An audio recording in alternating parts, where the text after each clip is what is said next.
Today's video is all about charms, so welcome guys. You can exit that through the character sheet, and then you can see we have actually 6 slots where we can socket different types of charms. They unlock once you upgrade your chaos statue here. By upgrading this level you get more of the slots. And once you actually unlock one of the slots, these start dropping for that kind of slot too. So there's no big secret here, just run chaos cards and you will get them. In the middle here later on you can socket some kind of orb. I haven't gotten there yet, so I cannot tell you exactly about it. Basically a buff to your charms though. So let's look at the charm itself. Each charm has a blessing on it from a different authority, and all of the different authorities have passive boni they get. And you actually can see the list down here of your active blessing effects. Once you reach 20% of a Cuban's blessing, in my case for example, you unlock the 20% stat here.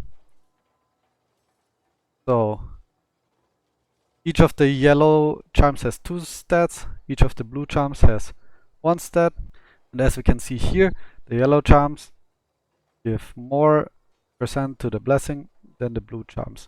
Even though this blue charm is a higher level, and the higher level they are, the more blessing effect they have on them. My tip for you guys when you're just starting out with your charms collection is going into the settings and actually removing blue charms here. Blue charms are kinda garbage, and only looking for rare ones and legendary ones. Otherwise you will be getting spammed by a shit ton of charms, and the blue charms, I stopped collecting them, they are just not worth it. In my opinion, they are mostly here to pressure you into buying the charms stash tab and to wasting your identification scrolls. These are rare to come by in the late game, so you need to know exactly what item you want to use them on. So I actually stopped finding charms for now. Later on that might change again, and once you get more experienced with collecting the different charms, you can make your own decision about it. So what is the strategy that I recommend for charms? In my opinion, you should collect one of each charms that has a good stat. For that you just identify random charms for each of the slots that you have until you have one with a good stat. Like for me that's elemental damage or dual wielding. And then once you have one good stat on every charm slot selected here, then you start collecting charms with the authority that you want. Choose 2 authorities that you like. For me that's the elemental authority with Castor, the Capri authority with fire damage, and then you will start collecting a lot of these charms for these 2 authorities. And once you can hit 40% of the blessing here with stones that you actually want to socket, you're replacing the old ones.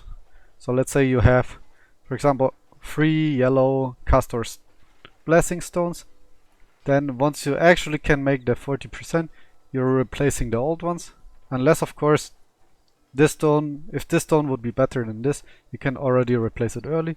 But as long as it's not better than this one, you wait until you have 3 that are all beneficial, and then you replace these 3 and you get the 40% blessing. And you do the same thing for your second authority and the other 3 slots. So they don't need to be next to each other or anything. It's just important that you hit the 40% here. For min-maxing, of course, you can fully invest into one authority. The 140% stat is insane. So late game you're going to try to get one of these. Either one of these or 2 split things on 40% are really good. If you enjoyed this video, you can find even more content on my channel.